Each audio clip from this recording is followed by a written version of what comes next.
আসসালামু আলাইকুম রহমতুল্লাহ। হ্যালো বন্ধুরা, কেমন আছেন সবাই? অনলাইন স্কুলের পক্ষ থেকে আমি ওবায়দুল হক আপনাদেরকে স্বাগতম জানাচ্ছি আরেকটি নতুন টিউটোরিয়ালে। আজকে আমরা সিএসএসের মাধ্যমে কিভাবে টেবিলকে কন্ট্রোল করা যাবে এবং টেবিলের প্রতিটি রো, প্রতিটি কলাম এবং প্রতিটি সেলকে আমরা কিভাবে সিএসএসের মাধ্যমে কন্ট্রোল করব, এই বিষয়টি নিয়েই আজকে মূলত আলোচনা। তো চলুন আমরা শুরু করছি। আমরা সাবলাইম টেক্সট আমাদের যেটা এডিটর আছে আমরা এটা ওপেন করছি। আমরা একটু রিসেন্ট কাজটা দেখে নিই, আমরা কি কাজ করেছিলাম। আমরা মেনু কাজ করেছিলাম। তো মেনু কাজ ছিল তো মূলত এটা আমাদের লিঙ্কের কাজ। দেখি আমরা একটু দেখে নিচ্ছি এখান থেকে সিএসএস। হ্যাঁ, আমরা অ্যাঙ্কর টেক্সটকে কীভাবে কন্ট্রোল করেছিলাম এই বিষয়টি নিয়েই কিন্তু আমরা আলোচনা করেছি। তো এগুলো আমরা রিমুভ করে দিচ্ছি এখান থেকে। আমাদের আপনারা এই বিষয়গুলো জানেন, এই যে হুবারের কাজ করেছিলাম আমরা, এরপরে অ্যাঙ্কর টেক্সটকে কন্ট্রোলিং, এই বিষয়গুলো আমরা দেখলাম। তো এখন আমরা এগুলোকে একটু রিমুভ করে দিচ্ছি এখান থেকে। এরপরে এখান থেকে আমরা এই কন্টেন্টগুলো রিমুভ করে দিচ্ছি। আমরা একদম একটা ফ্রেশ করে নিচ্ছি এখান থেকে বক্স। যেহেতু আমরা টেবিলের কাজ করব, এটা দরকার হবে না।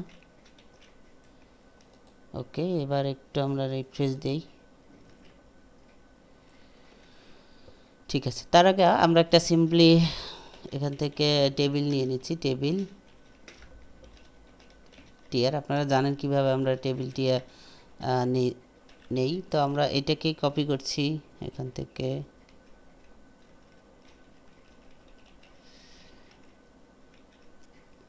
এক, দুই, তিন, চার, পাঁচ, ছয়, সাত, যাই হোক আমি একটু কমায় নিতে পারি 5টা, এবং এখান থেকে আমি 2টা রো, 3টা রো নিলাম।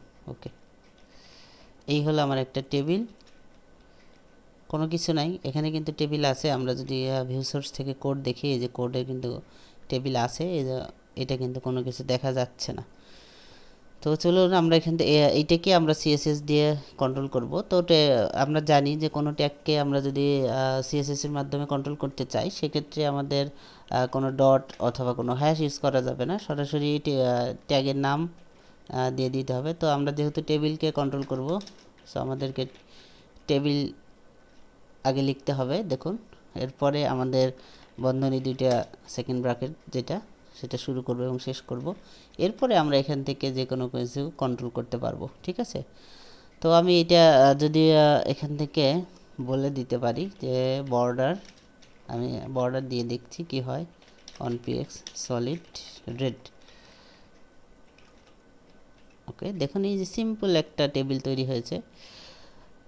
ফাইন, আমরা কিন্তু এখানে কোনো অ্যাট্রিবিউটস ইউজ করিনি, কোনো অ্যাট্রিবিউটস আমরা এখানে টেবিলে ইউজ করি নাই, টিআরেও না, টিডিতেও না। ঠিক আছে, তো আমরা সব কিছুই আমরা সিএসএস মাধ্যমে কন্ট্রোল করার চেষ্টা করছি। দেখুন, বর্ডার দিলাম 1px সলিড। এরপরে এখানে একটা কাজ করতে হবে, অ্যাট্রিবিউটস একটা দিতে হবে। যদি আমরা বর্ডার ইউজ করি, সেক্ষেত্রে আমাদেরকে বর্ডার দিতে হবে। বর্ডার দিলে যেটা হবে, আমরা এখানে কিন্তু এই টেবিলে বর্ডার দেওয়ার পরেও এখানে দেখুন কোনো সেলে বর্ডার আসে নাই। তো এখন দেখুন এই যে বর্ডার আসছে। ঠিক আছে, তো আমরা যাই হোক এখানে একটা অ্যাট্রিবিউটস নিলাম বর্ডার। আচ্ছা, এরপরে আমরা এখানে ওয়াইড ইউজ করব। ওয়াইড আমরা পিক্সেল ইউজ করছি, আমরা চাইলে এটা % ইউজ করতে পারবো। আপনারা জানেন এটা, আমরা সিএসএস ওয়াইডের বিস্তারিত ক্লাস করেছি। দেখুন এই যে ওয়াইড। এরপরে আমরা এটার হাইট ইউজ করব। হাইট আমরা হাইটও 500 পিক্সেল দিয়ে দিল। এখন এখান থেকে ওকে, তো এই হলো বিষয়। এখান থেকে আমরা আরও অনেক নিতে পারবো। আমি 5টা রো নিলাম। দেখুন এখানে 5টা রো নিলাম। আচ্ছা, এখন এই যে বর্ডার দেখুন, ভিতরে বর্ডারগুলো কেমন অনেকটাই মোটা, এবং এটা ডাবল বর্ডার দেখা যাচ্ছে, এটা ডিফল্ট বর্ডার টেবিলের। তো আমরা এটাকে যদি কন্ট্রোল করতে চাই, তাহলে আপনাকে যেটা করতে হবে, বর্ডার কলাপস এটা ইউজ করলে এটা যেমন আমরা এক্সেলে যেরকম দাগ পাই সেরকম আমরা এখান থেকে করতে পারবো। এই যে দেখুন সুন্দর একটা দাগ হলো। তো আমরা এইটারও যে কালার আছে সেটাও চেঞ্জ করতে পারবো। আমরা যখন টেবিলের বর্ডার দিয়েছিলাম, দেখুন এখানে টেবিলের বর্ডার দেওয়ার ফলে আমরা পুরো টেবিলের একটা বর্ডার পেয়েছি পুরো চতুর্দিকে। তো এখন যদি আমরা দেখুন এখান থেকে যদি প্রতিটা ঘরের এই যে কালার আছে এটা যদি চেঞ্জ করতে চাই, সেক্ষেত্রে কিন্তু আমরা অন্যভাবে কাজ করব। যেমন টিআর ইউজ করতে পারি, এখানে আমরা টিআর ইউজ করব। এরপরে টিডি ইউজ করতে পারি। টিডিতে আমরা যদি টিডি মানে হলো যে এই যে সেল আছে এই সেলকে আমরা কিভাবে কন্ট্রোল করব সিএসএস এর মাধ্যমে, সেইটা কিন্তু এখানে আমরা বলে দিতে পারি। যেমন এখানে আমি বলে দিচ্ছি border on pics solid red. Okay, এখন দেখুন পুরো বর্ডারটাই কিন্তু কি হয়ে গেল। তো আমরা যদি এইটা এখানে বর্ডার না দেই কিছু হবে না, ঠিক আছে। তার কারণ আমরা প্রতিটা সেলে কি বলে দিয়েছি, প্রতিটা সেলের জন্যই আমরা বলে দিয়েছি border on PX solid red. তো আমরা এখান থেকে কালার কোড ইউজ করে যে কোনো কালার কোড দিতে পারি। দেখুন সিম্পল একটা কালার যদি আমরা দিতে চাই। আরেকটি বিষয় এখানে দেখুন বর্ডার হোয়াইটের ক্ষেত্রে আমরা বলেছিলাম আমরা যদি এখানে পার্সেন্ট ইউজ করতে চাই তাহলে পার্সেন্ট ইউজ করতে পারবো। এইটা আমরা রিফ্রেশ না দেওয়ার আগে এখানে আমি দেখুন আমি একটু ছোট করছি ব্রাউজারকে। দেখুন এখানে একটা কি হয়েছে, একটা বার তৈরি হয়েছে। আমরা এখান থেকে স্ক্রল করতে পারছি স্ক্রল বার মাধ্যমে। তো আমরা যখন এইটাকে কি করব, যদি পার্সেন্টে ব্যবহার করি, যেহেতু আমি এখানে দিয়েছি পার্সেন্ট, তো আমি এটাকে সেভ দিচ্ছি। দেখুন এখন যদি আমরা এটিকে ছোট করি, দেখুন এটা কিন্তু এই স্ক্রিনের 50%, ঠিক আছে। এই বিষয়টি কিন্তু মাথায় রাখতে হবে। আমি ওয়াইডে এই বিষয়গুলো বারবার বলার চেষ্টা করেছি, আপনাদেরকে বোঝানোর চেষ্টা করেছি। তো এইটা যদি 100% করে দেই তাহলে পুরো স্ক্রিনের যে ওয়াইডটা থাকবে সেইটা কিন্তু এখানে নিয়ে নিল, ঠিক আছে। এই যে তো এখন যদি আমরা এটাকে ছোট করি, দেখুন এই যে এটা আমি যত বড় ছোট করব, আপনি যত বড় ডিভাইসে এই বিষয় এটা নিয়ে কাজ করেন, এটা তার ডিভাইসের 100% হিসেবে কাজ করবে। যেহেতু আমরা পুরো বডির ভিতরে টেবিলটাকে নিয়েছি, আমরা যদি কোনো ডিপের ভিতরে বা কোনো আইডির ভিতরে নিতাম, যে আইডির ওয়াইডি থাকবে 50%, তো এই টেবিল যদি ওই আইডি বা ডিপের ভিতরে থাকতো তাহলে এটা কিন্তু 50% রূপ ধারণ করতো, কারণ এর প্যারেন্টস হলো কি 50% আর এটা 100%। যদি আমার এটা 50% হইতো, প্যারেন্টস 50%, তাহলে কিন্তু এটা 25% হইতো, ঠিক আছে। এই হলো বিষয়, বুঝতে হবে। আশা করছি আস্তে ধীরে বুঝবেন। আচ্ছা, এরপরে আরেকটি বিষয় আমরা এখান থেকে দেখব টিআর। আমরা দেখি টিআরে যদি আমরা ব্যাকগ্রাউন্ড কালার ইউজ করতে চাই, দেখুন এখান থেকে টিআর ব্যাকগ্রাউন্ড রেড করে দিলাম, দেখি কি হয়। আমরা টেবিলেও ব্যাকগ্রাউন্ড দিয়ে দিতে পারবো। ওকে, তো আমি যদি আলাদা আলাদা ঘরে যদি আমি ব্যাকগ্রাউন্ড ইউজ করতে চাই, সেক্ষেত্রে কিন্তু এইটা করলে এইভাবে করলে কাজ হবে না, তখন আমাকে অন্যভাবে কাজ করতে হবে। যে কোনো একটা ক্লাস আমাকে ডিক্লেয়ার করে নিতে হবে। আমি এখানে বলে দিতে পারি যে টিডি বিজি, টেবিলের ডাটা যেটা থাকবে সেল সেটার ব্যাকগ্রাউন্ড। তো আমি এখানে দিয়ে দিলাম ব্যাকগ্রাউন্ড ডি দিলাম, ঠিক আছে। তো এইটাকে আমি কপি করব। দেখুন আমি আগে এটাকে একবার রিফ্রেশ দিচ্ছি এখান থেকে, দেখুন কোনোটা কিছু নাই। তো এখন আমি যেই ঘরে চাইবো সেই ঘরে ইউজ করতে পারবো। আমি এখানে শুধু এটা ক্লাস আকারে ইউজ করব। দেখুন এইটার আমরা একটা দিলাম, ঠিক আছে। তো আপনি যদি এইটার ব্যাকগ্রাউন্ড এখানে না দিয়ে রোতে দেন এই সেম ক্লাস, তো এখানে দিতে পারেন, তাহলে পুরো রোটাই কী হবে, ব্যাকগ্রাউন্ড চেঞ্জ হয়ে যাবে, ঠিক আছে। আচ্ছা, এরপরে আমরা হোভার ইউজ করব। দেখুন হোভার দিয়েই আমরা হোভার প্রথমে দেখি টেবিলে হোভার দেওয়ার ফলে কি হয়, টেবিল হোভার। তো আমরা হোভারে ব্যাকগ্রাউন্ড দিয়ে দিচ্ছি। ব্যাকগ্রাউন্ড আমরা দিতে পারি সি, 3টা সি দিলাম। দেখি, দেখুন এই যে পুরো টেবিলে হোভার দেওয়ার ফলে পুরো টেবিলটা আমার ব্যাকগ্রাউন্ড কি হচ্ছে, চেঞ্জ হয়ে যাচ্ছে, ঠিক আছে। সেমভাবে যদি আপনি চান যে না আমি টেবিলে দিব না, আমি টিআরে হোভার দিব, তো আমি এটাকে কাট করছি। দেখুন এখান থেকে টিআর দিব, টিআরে হোভার হবে।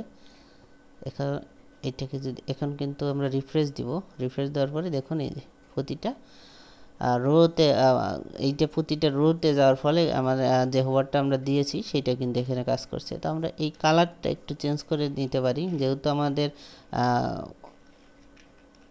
হোভার এটা যেহেতু আমাদের ব্যাকগ্রাউন্ড বর্ডার কালার ছিল সি, সেক্ষেত্রে এটা বুঝতে অসুবিধা হচ্ছে এখন। তো এখন এই যে সিম্পল একটা ব্যাকগ্রাউন্ড কিন্তু আসছে হোভারে, ঠিক আছে।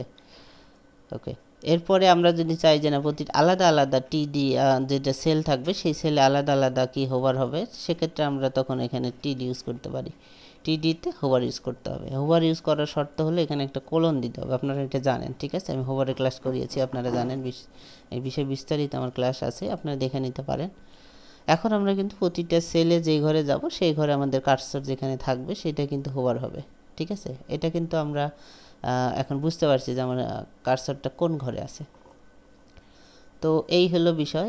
এখানে আরও অনেক কিছু করা যাবে, আপনি আপনার যে কোনো চাহিদা মতো এটা করতে পারবেন, ঠিক আছে। আপনি আপনার মতো করে সব কিছু সাজিয়ে নিয়ে কাজ করতে পারবেন।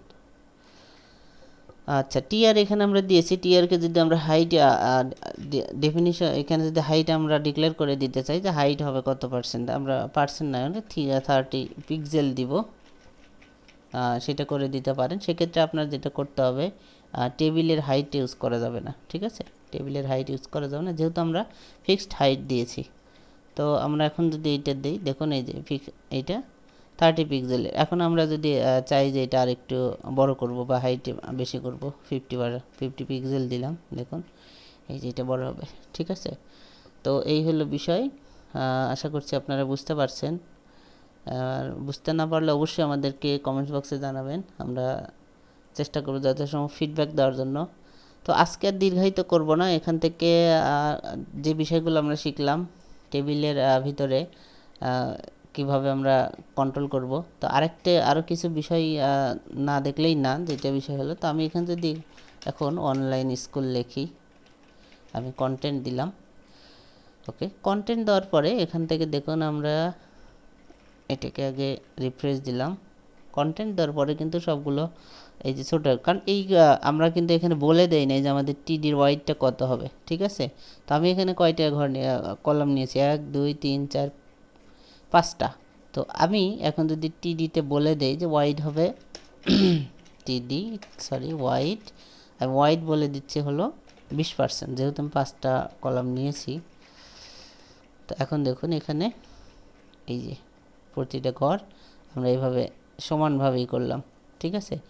এরপরে টিডিতে আমি যদি বলে দিই টেক্সট অ্যালাইন সেন্টার, তো আমি যদি এখন যদি এটা রিফ্রেশ দিই, দেখুন প্রতিটা ঘরের যে যত কন্টেন্ট থাকবে এই ঘরে, প্রতিটা ঘরের আমাদের কন্টেন্ট কিন্তু সেন্টারে চলে আসবে, ঠিক আছে। তো আমি এইটাকেও এখানে কপি করে দিচ্ছি, এখানেও দিলাম, এখানেও দিচ্ছি। তো সবগুলোকে একই ফরম্যাটে আনি। ওকে, এখন দেখুন এই এখন আমরা এগুলোকে যেহেতু হোভার দিচ্ছি, হোভার দিয়ে আমরা অনেক কিছু চেঞ্জ করতে পারবো। যেমন এখানে হোভার দেওয়ার ফলে আমরা একটা ব্যাকগ্রাউন্ড আনছি, আমরা এখানে কালার চেঞ্জ করতে পারি। কালার যদি আমি রেড করে দেই, দেখি কি হয়। দেখুন এই যে আমি হোভার করার সাথে সাথে এই টেক্সটটাও কি হচ্ছে, কালার হচ্ছে। আমার অনেক কিছু করা যাবে এখান থেকে। তারপরে টেক্সট আমরা আপার কেস করে দিতে পারি, টেক্সট ট্রান্সফর্ম আপার কেস। আমি যখন আমরা হোভার করছি তখন এটা কি হবে, আপার কেস হয়ে যাবে, ঠিক আছে। তো এই সবগুলো কাজ কিন্তু আমরা আস্তে ধীরে সবগুলো দেখব, শিখব। সেম কাজটা এখন যেহেতু আমরা এটা কিসে দিলাম, টিডিতে দিয়েছি, তো আমরা এই সেম কাজটা যদি টিআরে দিতাম, এখানেই রাখছি, সমস্যা নেই, এটা আগে পিসের কোনো সমস্যা নেই। আপনি স্ট্রাকচার শুধু গঠন প্রণালী ঠিক থাকলেই কাজ হবে। এখানে আগে পিছে কে আগে থাকলে কে পরে থাকলে এটার কোনো ফ্যাক্টর না। তো এখন দেখুন এই যে কন্টেন্ট এখন পুরো রোতে কিন্তু কাজ করছে, হ্যাঁ। তো এই হলো বিষয়, আস্তে এগুলোও কিন্তু সব শিখতে হবে। আমরা চাইলে এটা বোল্ড করে দিতে পারি, এখান থেকে ফন্ট ওয়াইড দিতে পারি, ফন্ট ওয়াইড এই যে দেখুন ফন্ট ওয়াইড আমরা এখানে বোল্ড করে দিতে পারি, অথবা 700 করে দিলে হবে, কোনো সমস্যা নেই। ফন্ট ওয়াইড বোল্ড, এখন দেখুন এই যে এটা কিন্তু বোল্ড, ঠিক আছে। তো আশা করছি আপনারা বুঝতে পারছেন। এই সেম জিনিসটাকে আমরা যদি এখন টেবিল ইউজ করি, টেবিল, তো আমরা পুরো টেবিলে যাওয়ার সাথে সাথে এটা কিন্তু চেঞ্জ হয়ে যাবে। তো এই হলো বিষয়। এখন আর আজকে আর দীর্ঘায়িত করব না। আপনি যদি এখান থেকে লিঙ্ক ইউজ করেন, এর ভিতরে টেবিলের ভিতরে লিঙ্ক কন্ট্রোল করতে চান, সেক্ষেত্রে লিঙ্ক আমরা এর আগে দেখিয়েছি, সেই টিউটোরিয়ালটা আপনারা ফলো করেন। লিঙ্কের কিভাবে আমরা কন্ট্রোল করছি সিএসএস এর মাধ্যমে সেই বিষয়টি বিস্তারিত আলোচনা আছে। তো আজকে এ পর্যন্তই। যারা আমাদের চ্যানেলে নতুন, আপনারা সাবস্ক্রাইব করবেন, যাতে আমরা পরবর্তী যে ভিডিওগুলো আপলোড দিব সেই ভিডিওগুলো আপলোড করার সাথে সাথে আপনার যেন নোটিফিকেশনে যায়। তো ধন্যবাদ সবাইকে, আল্লাহ হাফিজ।